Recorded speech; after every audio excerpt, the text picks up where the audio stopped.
Boa noite a todos. Obrigada pela presença de todos, senão esse evento não aconteceria. Agradecendo também a esse espaço que mais uma vez nos recebe aqui na Livraria Martins Fontes. Então, esse é mais um evento patrocinado, promovido pela Escola de Psicanálise, a EPP, e apresentando os membros do Instituto Sandorferense, que estão concluindo já o seu curso de formação, fazendo pesquisas e apresentando para vocês. E também aproveito para dizer que, através da escola, das pessoas que estão já concluindo a sua formação, já estão prestando um serviço através da clínica social. Então, mais informações, tem ali o folheto que fala da escola e fala dessa oportunidade. Os próprios alunos, nessa fase final de formação, então oferecem essa oportunidade para atendimento em clínica social, tá bom? Muito obrigada mais uma vez. Então, hoje a Juliana Preta vem apresentar para a gente sexualidade e psicanálise. Obrigada, Juliana, por evento para nós. Boa noite, sou Juliana, como a Vera já falou, sou membro do Instituto, aluna ainda da FP, estou em formação, concluindo o ano que vem. E dentro dessa pesquisa, ano passado a gente fez a primeira jornada de diversidade sexual, e aproveitando aquele trabalho que eu fiz com uma colega sobre transexualismo, a gente apresentou um pouquinho, vamos falar de sexualidade e psicanálise. Vera, você que vai passar? Pois é. Volta o slide anterior para a gente passar o clipe de novo, por favor. Eu achei muito interessante esse clipe porque ele transborda a sexualidade. Ele fala de muita coisa. De libido, de desejo, diversidade sexual. Pode passar, Vera, por favor. E, então, Freud nos traz que sexualidade é tudo aquilo que nos dá prazer. E que essas pulsões são direcionadas para diversas partes do corpo. As pulsões nos diferem dos animais, por exemplo. Os animais têm instintos, a gente tem pulsões, né? Então as nossas pulsões são diferentes dos instintos e elas têm força, alvo, origem e objeto. A força é a intensidade com que essa pulsão surge, né? Ao alvo é a finalidade, que é a satisfação. A origem vai ser sempre o nosso corpo, dessa pulsão, e o objeto ele vai ser os mais variados possíveis. Um exemplo de pulsão é a fome. Então a gente tem uma intensidade de fome, a fome às vezes vem fraquinha, está no comecinho, se a gente não come, ela aumenta. O alvo, né, que é a finalidade, é a gente satisfazer aquela fome, é comer para se alimentar e satisfazer aquilo. A origem é o nosso corpo, o estômago. E o objeto, que isso é uma das principais coisas que nos difere, né, da pulsão que nos difere dos instintos dos animais, é o que a gente tem desejo de certa coisa. Se o bichinho não, a gente dá uma ração, o cachorrinho você pode dar a mesma ração, o mesmo sabor para ele eternamente, ele vai lá e vai comer aquela ração e vai se satisfazer, vai matar a fome dele. A gente não consegue comer só a mesma coisa, né? Mesmo que por um período, por uma necessidade, isso aconteça, mas às vezes a gente pensa naquela picanha, naquele brigadeiro, na TPM, mulher sabe bem disso.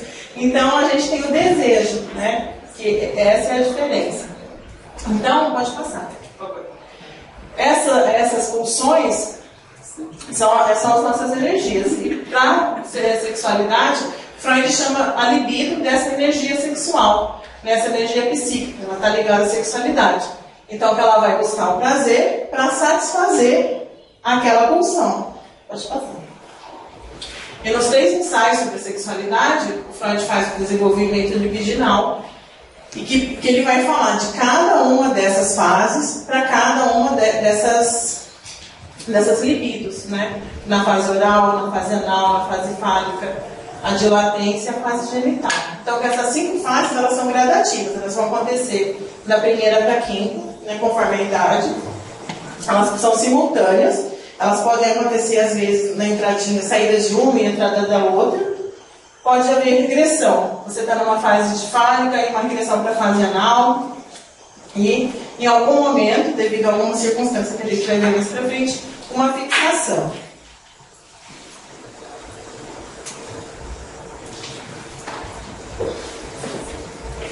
Então, na fase oral, vai acontecer de 0 a 1 ano. Então, é quando a criança está conhecendo o mundo através da boca. Então, lábios e boca. Então, é aquela fase em que a criança tem o contato materno, alimentação, para ter contato com a mãe, e que ela vai buscar satisfazer todo o prazer dela através da oralidade. Né? As fixações aqui nessa fase, a gente vai encontrar com uma mãe extremamente boa, que ela não deixa a criança passar por necessidade, por nenhuma frustração. É aquela criança, que a mãe, que mal a criança deu um gemidinho, já está lá em cima, já está super protegendo, não está deixando a criança se frustrar. E esse é o momento em que ela precisa saber, que ela já não está mais dentro da mãe, que ela precisa começar a entender essas frustrações do mundo, né, para começar a se adaptar. Ou a mãe relapsa, que é aquela mãe que vai deixar a criança passar fome, vai deixar a criança passar sede, frio. Então, isso também pode haver uma fixação. E esses conflitos, essas fixações nesse momento, podem causar conflitos de confiança e de desconfiança. Então, a criança não se sente protegida, então ela não sabe em quem ela pode confiar, em quem ela não pode confiar. Isso pode trazer problemas lá para frente. E né, que são a sucção, que é no chuchar, quando a criança está mais mamando, ou na oral sádica, que é quando ela já está na fase de mastigar, de morder. Então, eu trouxe alguns exemplos de algumas fixações que podem ter, que são as pessoas que roem unha, os fumantes, os alcoólicos, né, os comedores compulsivos. Então, aqui a gente vai encontrar bastante algumas dessas características futuras da pessoa já adulta, são fixações nessa fase. Depois que eu comecei a estudar e fazer análise, tudo, eu descobri que eu tenho uma fixação na fase oral, né? Tá estampado assim em mim. E buscando isso, eu descobri que quando a minha mãe tentou tirar a mamadeira, eu tinha 1 ano e 4 meses mais ou menos, e a gente fez uma viagem, e ela aproveitou essa viagem para tirar a mamadeira e esqueceu de propósito a mamadeira em casa. Ela vai estar lá, né? Tadinha, fez errado, tentando fazer o bem, né? Eu tomava 8 mamadeiras por dia. A gente morava numa fazenda, era leite puro de vaca, então era aquele leite. E meu pai já tinha uma tendência, né, de ser gordo, e ela tentando acertar, né? Então, pai e mãe tem que acertar. A maneira como a gente recebe aquilo é que talvez não é acertada, né? Então, eu lembro assim, que chegou no final da tarde, eu queria a mamadeira, eu estava com fome, tinha brincado, e me lembro muito daquela situação de fome. Eu lembro disso aqui vazio, assim, com 1 ano e 4 meses. Então, é uma fase que a gente não tem muita memória. Eu me lembro exatamente daquilo. Aí, no dia que me veio isso, numa sessão de análise, eu fui perguntar para minha mãe. E ela realmente confirmou. Ela falou, não, eu tinha medo de você crescer e ficar gordinha, e ser uma criança gordinha, porque a família do seu pai já é tudo gordinho. E aí eu quis fazer aquilo para você diminuir o leite. Tudo piorou, porque hoje eu tomo leite até hoje, né? E é engraçado que uma analista uma vez me falou, ela falou assim, você já tentou pegar uma mamadeira de mamata, né, para você voltar, né? Eu falei, eu não tenho esse psicológico desse tamanho, deitar com uma mamadeirinha, né? E, né? Não tem. Aí eu falei, ainda não consegui fazer isso. Talvez quando eu consiga, conseguir, vai resolver essa parte. Mas é uma coisa que eu acho que, por outro lado, foi muito legal, porque eu aprendi muito a lidar com isso. Nunca fui uma pessoa traumatizada por ser gordinha, e acabei desenvolvendo outras coisas. Então, né, tem os prós e tem os contras. Pode passar. A próxima fase é a fase anal, que vai acontecer entre 1 e 3 anos. Então, aqui a criança começa a ter a domínio dos esfíncteres, né, através do xixi, do cocô. e que a criança vai aprender bem o que é limpo, o que é sujo. Então, esses cuidados, a gente tem que ter cuidado para não punir a criança nesse momento. Porque se a criança, a mãe, por exemplo, diz, a criança senta lá no piniquinho para fazer o xixi, o cocô, e a mãe fica, vai logo, faz isso logo, apressando, aquilo vai causar uma certa ansiedade na criança. E que ela vai perceber que ela pode ter um controle da mãe sobre isso. Criança que retém fezes, por exemplo, a mãe dela cria esse grau de ansiedade, ela fala, mas por que ela quer tanto esse cocô? Então ela vai começar a ter essa situação de controle da mãe através disso. Então aqui a gente vai encontrar algumas características também de crianças na personalidade na fase adulta, porque nessa fase ela não está pronta neurologicamente. Então, quando desenvolvendo esse quadro ansioso, a gente vai ter pessoas referentes a valores monetários, por exemplo, pessoas muito gastonas, são aquelas pessoas que não conseguem guardar dinheiro, liberam muito, ou os muquiranas, né? São aquelas pessoas, os avarentos, por exemplo, que não conseguem lidar, né? Então, é algum momento, alguma fixação na fase oral, anal.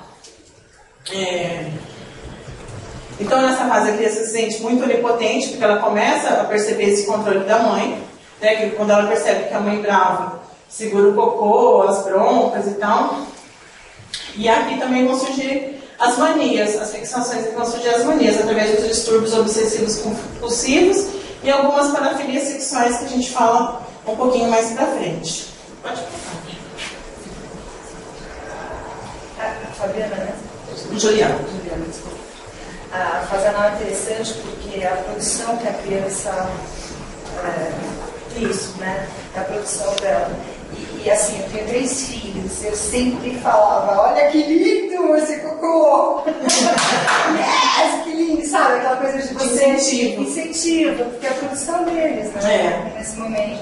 Você já viu que às vezes tem criança que dá tchau pro cocô, e chora porque não quer o cocô vai embora. Eu vou junto. A relação que ela está tendo, né? De tudo que é dela pro mundo. É muito legal, essas atitudes também. Na fase fálica vai ocorrer entre os 3 e 5 anos. Então ele vai perceber que existe mais pessoas além dele e da mãe. Aqui vão entrar os complexos de Édipo e de castração. E que as crianças vão perceber que tem diferença sexual entre os meninos e as meninas. Aqui a onipotência quebrada, porque aí vão surgir as relações tríades, que é da criança, a mãe e o pai. E vai haver uma ambivalência emocional, porque a menina deseja o pai, né? E ela tem a mãe, ela sabe que o pai é da mãe, então vai ter aquele, ela ama a mãe e odeia a mãe, porque a mãe é do pai. Então há toda uma ambivalência emocional, então quando a criança também começa a lidar com essa parte de sentimentos. Pode passar. A fase de latência, de 6 a 12 anos. Então, aqui a libido, a gente costuma dizer que ela está oculta, né? Ela está latente, porque a libido não está direcionada para a própria criança, ela está direcionada para o relacionamento social, está fora. Então é quando vai haver um fortalecimento do ego, ela já superou o complexo de Édipo, de castração. Então é um tempo de pulsões sexuais, está investindo no outro, né? Na sociedade, nos amigos. Então essa libido sexual está adormecida. Então aqui é quando a criança começa a ir para a escola, que surgem as relações, a identificação com os outros e aqui o desenvolvimento da identidade sexual. Um pouco começa já nessa fase. E aqui também são aquelas atitudes de vergonha e moralidade. Quando a gente tenta levar a criança para a escola e dar beijo na porta da escola, ninguém consegue, né? Fala, me larga um quarteirão antes, né? Então... E os limites sociais, em que ela vai aprender a esperar um pouco, que ela não vai ter aquela mãe ali totalmente presente, ela tem que esperar o espaço do amiguinho, o momento do amiguinho, da professora, a hora que ele pode sair para o banheiro, a hora que não pode. Então, a gente vê que é uma fase que ele fala que a aborrecência, porque é uma fase que a criança também está em contato com o mundo, também está vendo um choque maior. E então... vai aumentar aí a espera das satisfações dos desejos. Pode passar, gente. E a fase genital, que ele já está mais bem adolescente, que é 13 a 18 anos. E há aquela retomada das pulsões sexuais, a energia sexual, aquela libido, está totalmente voltada para os órgãos sexuais. Então ela vai buscar um objeto sexual fora do meio familiar. Então não é mais a mãe, não é mais o pai, ela já vai buscar esse objeto sexual para um parceiro, né? E essas mudanças ela vai elaborar a perda da identidade infantil e dos pais para assumir uma identidade adulta. Que também a gente já sabe bastante, quem tem filho ou estuda alguma coisa, sabe dos conflitos que tem essa fase, né? E todos nós passamos por isso, sabe que quanto é difícil. Pode passar, Beth. E aí, dentro de sexualidade, a Freud nos traz a norma sexual, que é o objeto sexual, é o pênis e vagina. E tudo que foge a pênis e vagina vão ser os desvios sexuais. A inversão, que ele traz, se eu não me engano, no primeiro ensaio, que é a homossexualidade, então que ele classifica em 3 formas. Os invertidos absolutos, que são aqueles que querem se relacionar com pessoas do mesmo sexo. Os anfígenos, que são o que a gente conhece como bissexual, né? E os ocasionais, que são em função das condições externas que a pessoa está vivendo.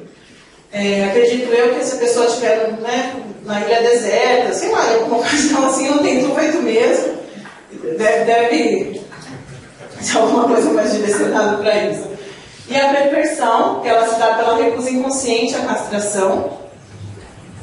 O falo imaginário vai nos trazer o fetiche, né, que é o objeto sexual de desejo, não é o órgão sexual, vai ser alguma outra coisa. A gente vai ver alguns exemplos ali na frente.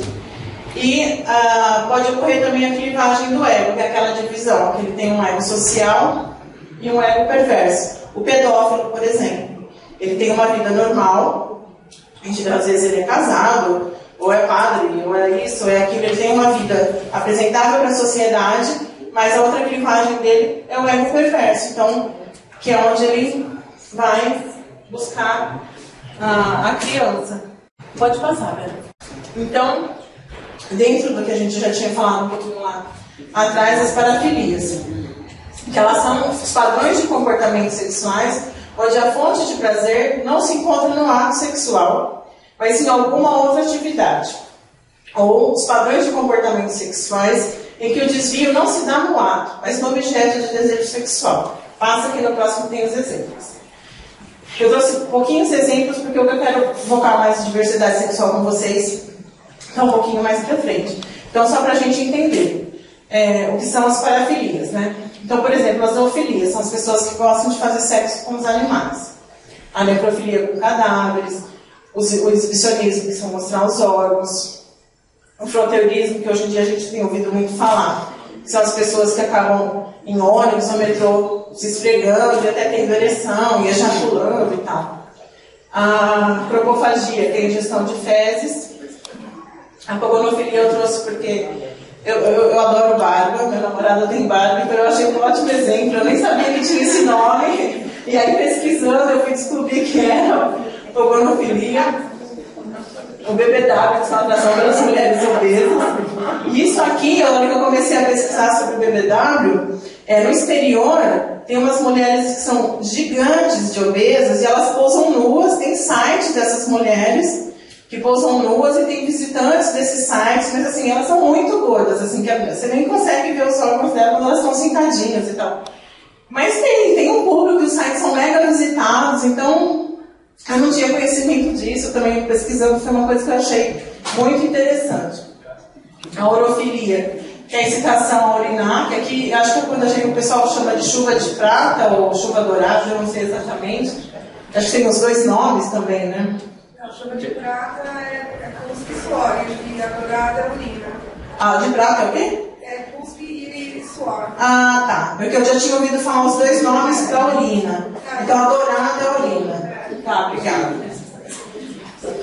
O sadismo, que é o prazer erótico pelo sofrimento alheio, e o masoquismo, que é o prazer ao sentir dor por imaginar que está sentindo dor. Então, esses casos são os casos que a gente vê, em que tem principalmente o sadismo e o masoquismo, que os parceiros estão aceitando aquilo, são coniventes com isso, né? E que dificilmente eles acham isso um problema, né? A não ser que se você já é casado, de repente o cara chega e fala, olha, vamos fazer tal coisa. Mas, em geral, o que, pelas pesquisas que eu fiz e pelas pessoas assim, que eu conversei, essas pessoas não se sentem diferentes. Elas só têm uma outra opção e um outro desejo e um outro prazer com outras coisas, né? Pode passar, Beth. Então, aqui já entrando no que eu quero trazer para vocês, o homossexual, ele se sente adequado com o seu corpo, ele não tem o intuito de mudar de sexo, ele tem prazer com o seu órgão sexual e muitas vezes parece que eles usam o órgão sexual ambos para um dar prazer para o outro. Tem atração física, emocional e estética pelo mesmo sexo. O bissexual já é tudo isso e mais um pouco porque ele é hétero, né? Ele topa e não tem problema em ter relação ou ao mesmo tempo com homem e mulher, ou só com homem, ou só com mulher, ou fazer essa alteração. Pode passar. Mas o que eu acho que foi a base de estudo do nosso trabalho na primeira jornada foi o transexual, que eu achei interessantíssimo, e que essas pessoas, sim, a gente percebe que precisam de mais ajuda psicanalítica.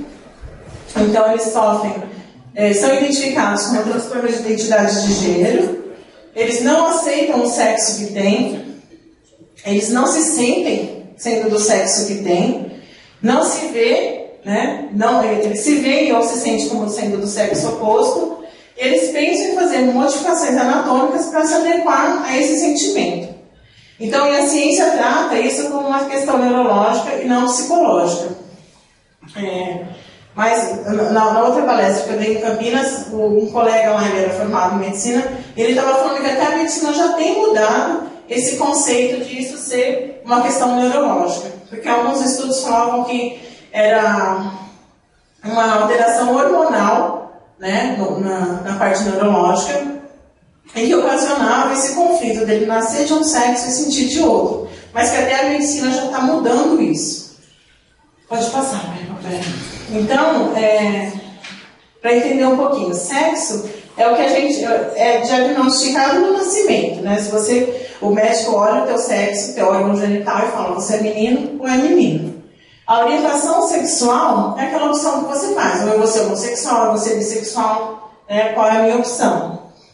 E a identidade de gênero é o que a gente sente que é. Então, o transexual, ele nasce, um menino, por exemplo, ele é identificado, registrado como menino, ele vai ter futuramente a orientação sexual dele, só que ele não sente que ele é um menino. Mesmo que a orientação sexual dele seja por outra mulher, só que ele não sente que ele é um menino. Ele pode se sentir uma mulher apaixonada por outra mulher, né? Pode passar, por favor. Aí eu trouxe a Roberta Close, que acho que o pessoal mais antigo lembra. Pode passar, né? Só pra gente lembrar, ela foi uma transexual que casou, fez cirurgia, teve toda uma... Ela era famosa. Então, na identidade de gênero, é a masculinidade ou a feminilidade. É a convicção que cada um tem de si, de ser masculino ou feminino.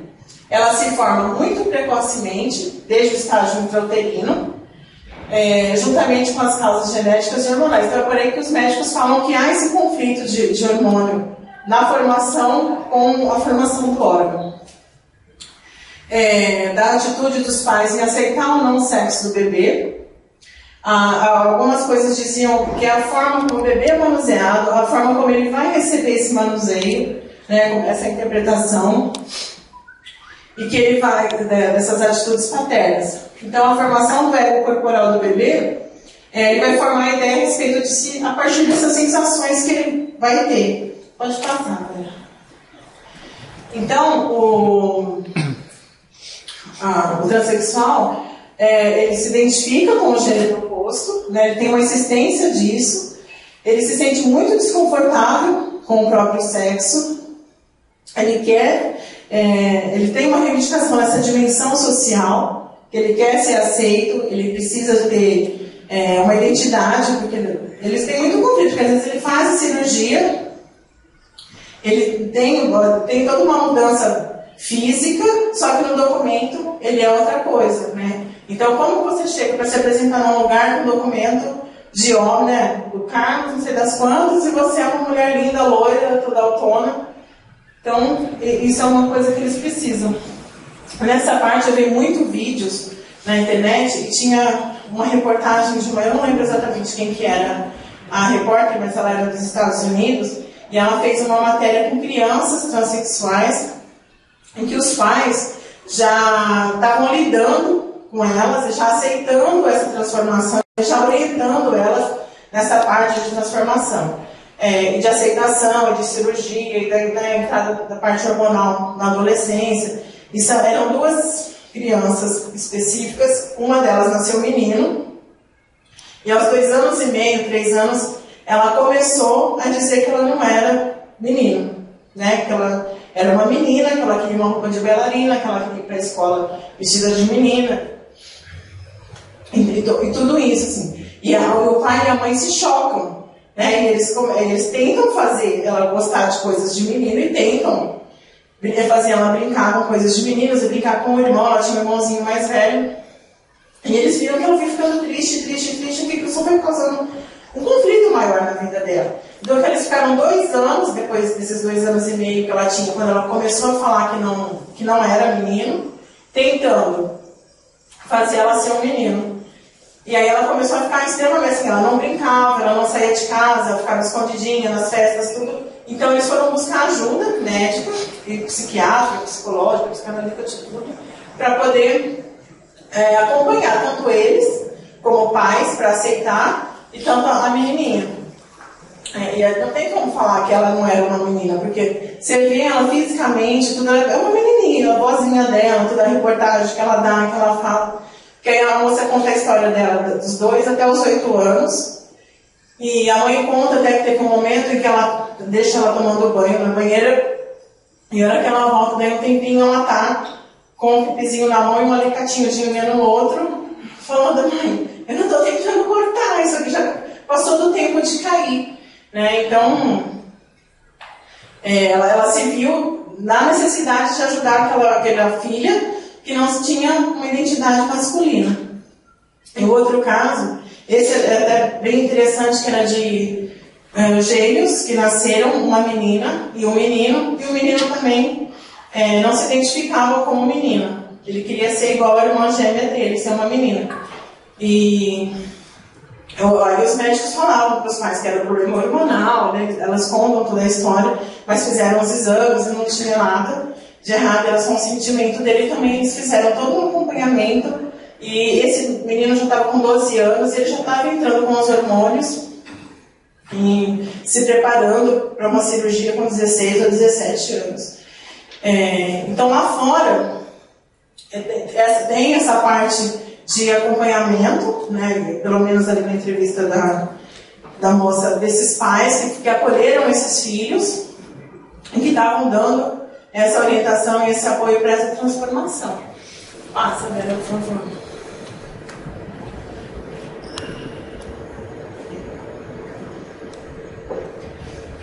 Então, a correção sexual é feita em nome dessa identidade, em nome do exercício da sexualidade, porque ele já não se identifica com aquele órgão. Então, o transexual muitas vezes não usa o órgão que ele rejeita no ato sexual, ele não sente prazer com aquilo, ele não gosta, ele vai rejeitar. E também pela identidade, porque é para aquele problema que a gente estava falando, dele ser um homem no RG e ser uma mulher fisicamente. O transexualismo é uma manifestação da sexualidade como qualquer outra, e a gente vai encontrar os transexuais neuróticos, psicóticos e perversos. Uma das sugestões do nosso trabalho foi que precisa ter um acompanhamento pré-cirúrgico para poder acompanhar essa mudança e que pode não resolver aquelas frustrações, e o pós-cirúrgico, que é para ele vai se adequar com aquele novo corpo, com aquela nova identidade, com um novo ato sexual, com toda a parte.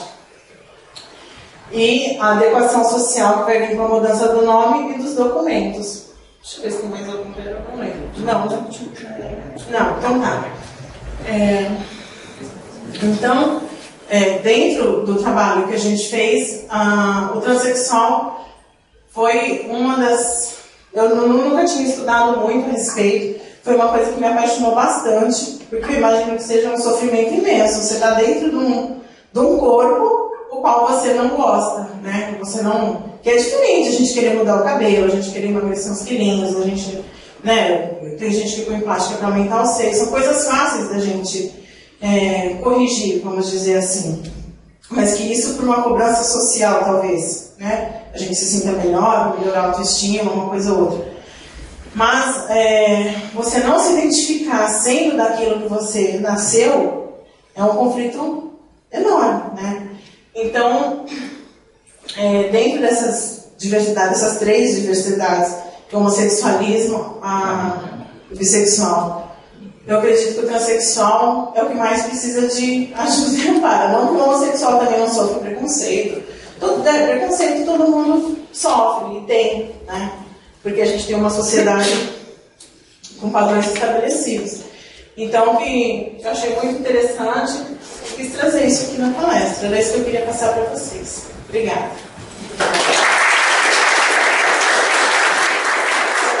Quem quiser fazer pergunta, acrescentar, complementar, não só com perguntas, mas complementar as ideias. Você conhece a Letícia Landes?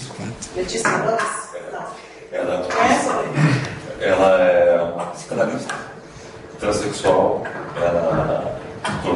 Ela se viu transexual depois de casado e com filhos. E depois que fez toda a transformação, continua casada com a mesma mulher que ela era casada quando homem. É um caso bem interessante. E outra pergunta, você falou de transexuais, psicóticos, neuróticos perversos. A transexualidade, como travestismo, em si já é o corpo sentido, o corpo partido. Então já é uma psicose em si. Seria uma estrutura psicótica. Colocar em um neurótico perverso, eu não aprofundasse um pouco. Porque é o corpo sentido. Sim, mas são características, por exemplo, todos nós podemos ser ou neuróticos ou perversos, né, ou psicóticos. Não, a transexualidade em si já... Você já traz que já é como uma psicose. Uma psicose. Pode falar.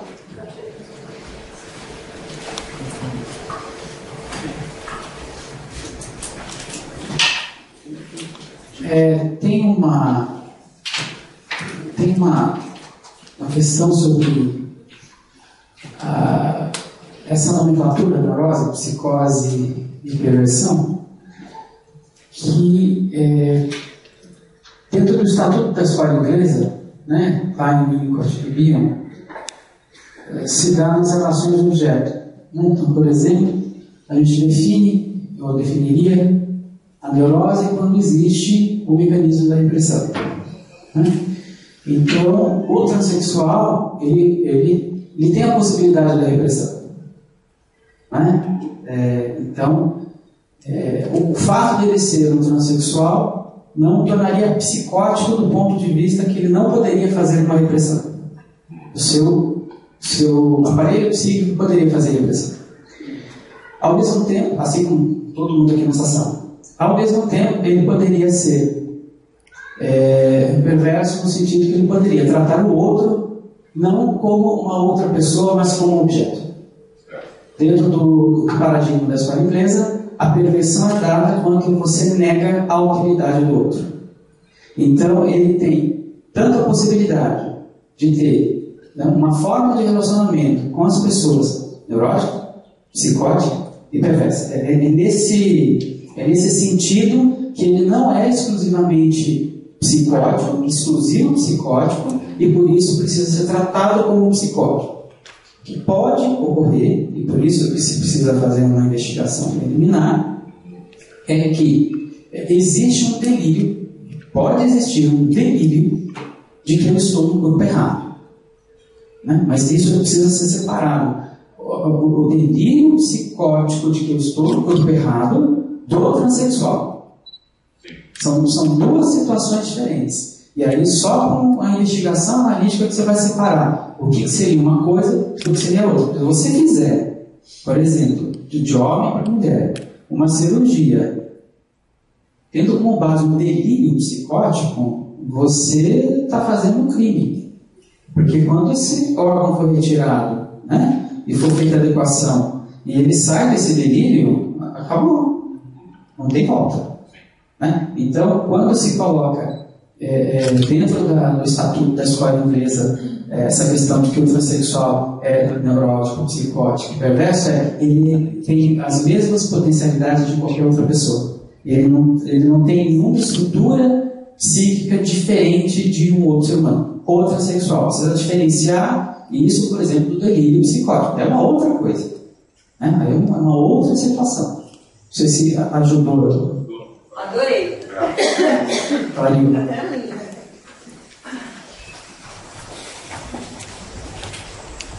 Alguém mais, pessoal? Tem um último vídeo que eu queria passar para finalizar. Se alguém mais tiver pergunta ou para acrescentar alguma coisa, podemos passar? Então pode passar, né?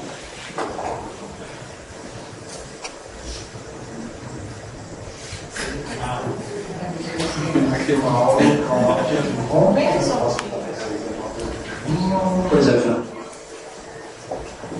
Mas, na verdade, é uma coisa mais com a gente do que com o livro. Sim, o que é também? Não, é bonitinho, ele está chegando naquela fase, né, de muita curiosidade, está com 6 anos, então ele está querendo saber agora como é que ele fez para chegar na barriga da mamãe. Na verdade, é um assunto muito difícil de falar com uma criança, então a gente... Gente, olha só, isso é super normal, ele está numa fase realmente da curiosidade. Vocês podem usar umas metáforas, vocês podem dizer para ele que o papai plantou uma sementinha na barriga da mamãe, vocês podem falar de piu-piu, de pepeca, isso varia realmente. Acho, inclusive, irmão, você que é o pai, você pode realmente tomar... Pois é, Fernando, aí é que tá. Aí é que tá o quê? Aí é ela. Oi? Desculpa, eu não estou realmente... Eu sou transexual.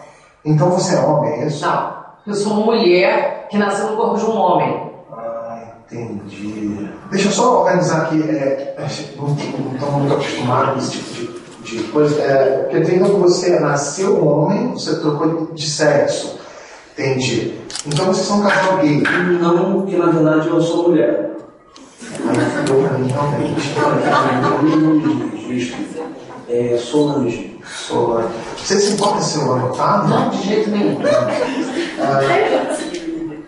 Mauro é Solange, né?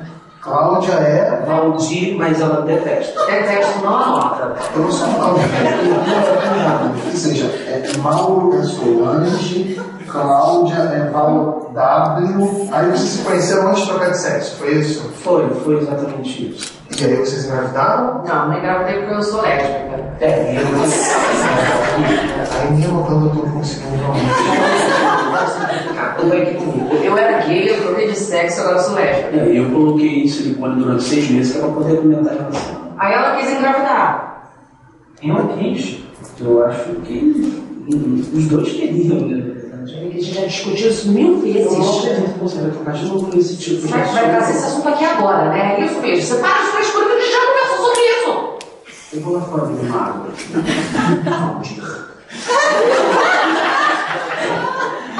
Entendi.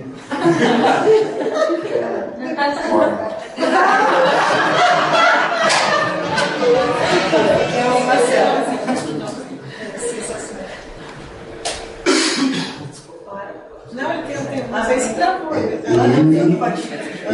é o Mauro. Ela, né? É a Cláudia. Mas a Cláudia, na verdade, não tinha pepeca. Quem tinha pepeca era o Mauro, que na verdade é Solange. Ela é o Valdir. Aí eles tiveram um menino que é filho dele. Então ele tinha pepeca e ela tinha piu-piu.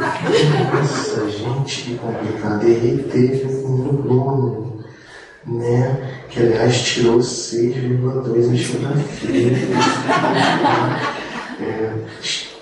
Eu não estou fodido.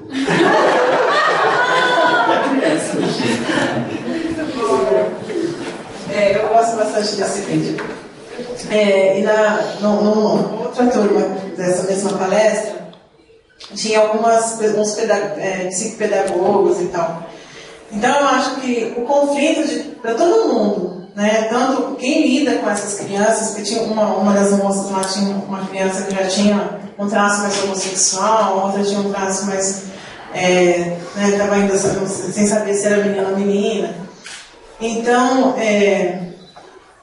o que eu acho mais importante é a gente como profissional, ou como mãe, né, como pessoa em si, na sociedade, a gente conseguir encarar isso de uma forma realista, né, de ter uma mente aberta para a gente encarar isso sem preconceito, independente das nossas origens, das nossas crenças, né, e trazer isso de uma forma muito leve, porque eu acredito que a pessoa que passa por isso já sofre. Então, o nosso objetivo é livrar esse sofrimento psíquico, né? É aliviar esse sofrimento psíquico. Então, a aceitação, penso eu, e é sempre a melhor opção, né? Independente de onde a gente possa encontrar essas diversidades sexuais. Ou na família, ou fora dela, ou no ambiente de trabalho. Então, isso é o que eu deixo aqui para vocês, para a gente ter mente aberta, não só com a diversidade sexual, mas com todas as diversidades que a gente encontra daquilo que está fora do nosso eu, que a gente esbarra na vida aí fora. Que eu acho que com isso a gente consegue expandir o nosso espaço, o espaço do outro, e ter um mundo um pouquinho melhor. Acho que esse é o nosso papel. Obrigada.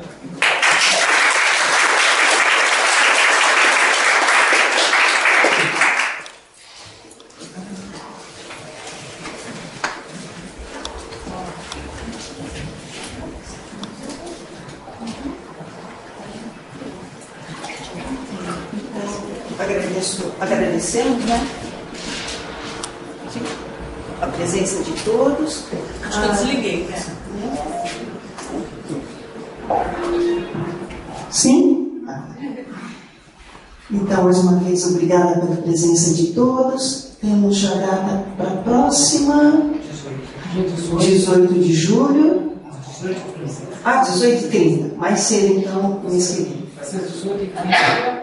O tema vai ser impotência sexual masculina com o professor Paul Cardoso. Tá? Com o Paul. E depois segue a noite de autógrafos, tá? O livro dele, Impotência Sexual Masculina. Tá? E na outra, é dia 29, na outra já teve também. Outra, dia 29, nós vamos ter a Monja Cohen falando sobre diversidade sexual. Tá? Então, nós estamos pegando a questão da sexualidade aqui de várias facetas. Então, dia 18 do mês que vem é o Paul Cardoso, com impotência sexual, e depois a Monja Cohen, a budista, falando sobre diversidade sexual. Ok? Dia 29 de agosto. E dia 18 de julho é o Paul Cardoso. Tá? Obrigada, parabéns, Juliana. Obrigada.